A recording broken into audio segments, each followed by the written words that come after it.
straight to the point, it's financial. Dahil hindi biro ang Ayan na naman tayo, manduruwag. Minoment mo na naman agad yan, no?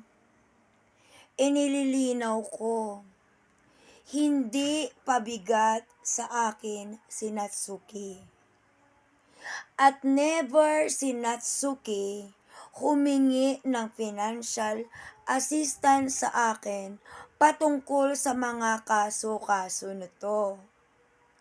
Kung tutulong man ako sa kanya, kusa kong ginagawa yun. At kung gagastos man si Natsuki pertaining sa proceedings ng kaso nito, voluntaryo kong aakuin yun. Okay? Mabigyan lang ng hustisya ang pambabalakura mo, nyo, kay Natsuki. Di ko idinidinay. Kailangan ko ngayon ng financial support. But, never ako humihingi sa TikTok. Kailangan ko ng financial support, hindi from TikTokers. Hindi pa nga ako lumalapit sa mga pinsan ko. Doon ako manghihingi ng financial support. Patungkol sa kaso-kaso dito, including ang pagkanlong ko kay Natsuki. Hindi kagaya sa'yo, manduruwag, na gumawa pa ng mekos-mekos na account na Pinoy Canada, GCash naman na ginagamit, na booking ka, na number mo. Kung meron man akong hihingan dito ng financial help, maliwanag, uutangin ko yun at hindi ko hihingin. At kung ako man ay mangutang, kung sakali, hindi nagtatagal, nagbabayad ako. Kasi, yung mga ipinanggastos ko sa kaso-kaso, since June, pera ko yun, bi. At wala sa budget to. Nagastos ko yung naitabi ko. Inaamin ko. Nauubos na din.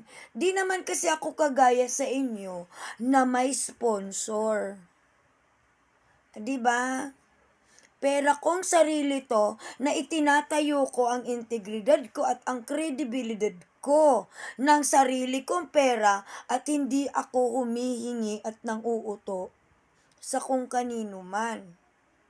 Gets mo, manduruwag?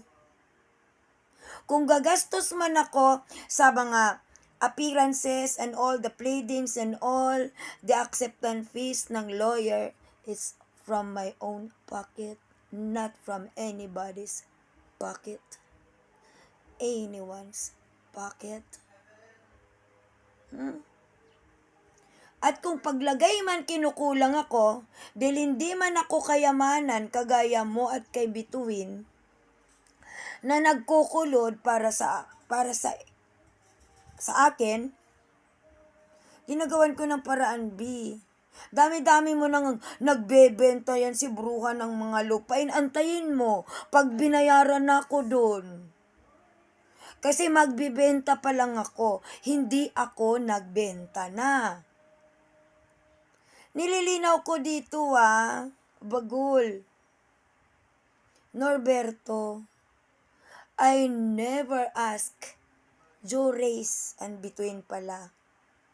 I never ask any financial support in TikTok. Nililinaw ko kung kailangan ko ng financial support, pero mas unahin ko ang angkan ko. Kung hihingi ako, nililinaw ko, oo, financial support ang kailangan ko. That na-appreciate ko ang mga moral support.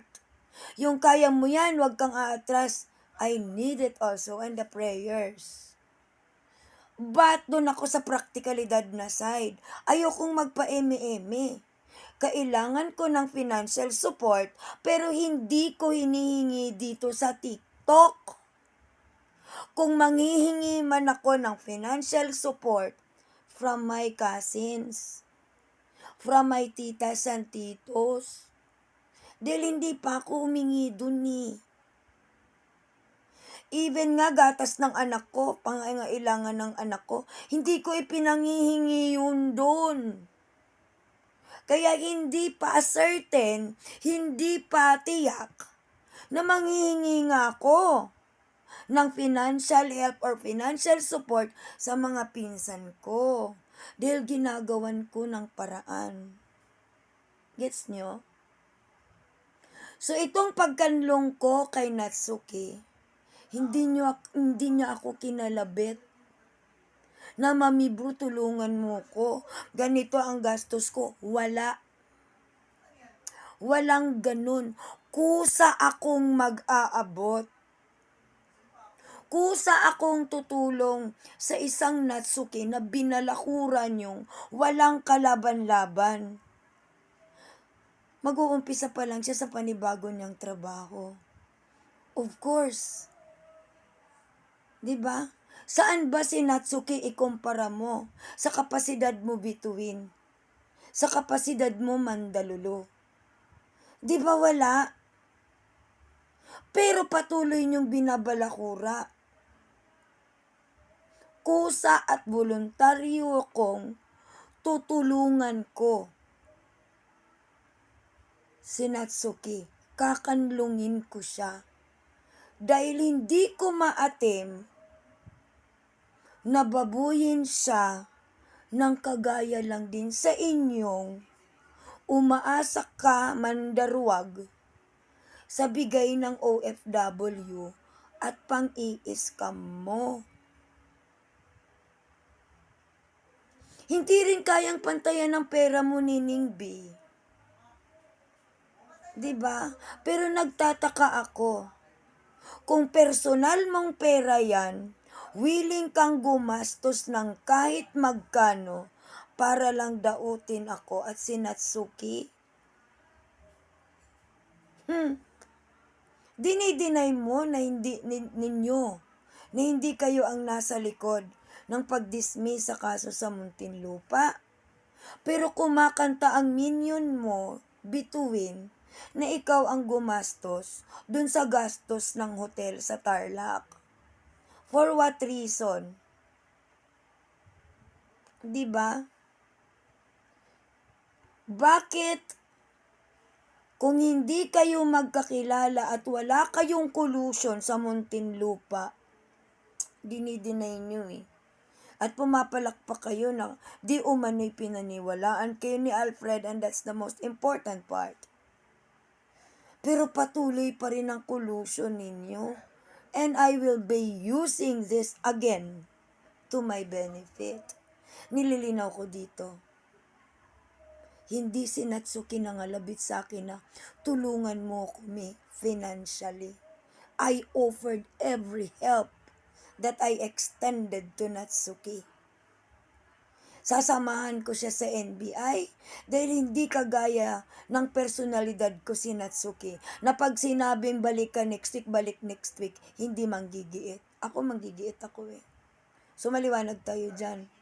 Hindi pabigat sa akin si Natsuki dahil kusa kong ginagawa ito. Dahil ayaw ko sa mga taong kagaya ninyo na nanghahamak kagaya ng ginawa mo between kay Bella. Hindi ko hayaan yun.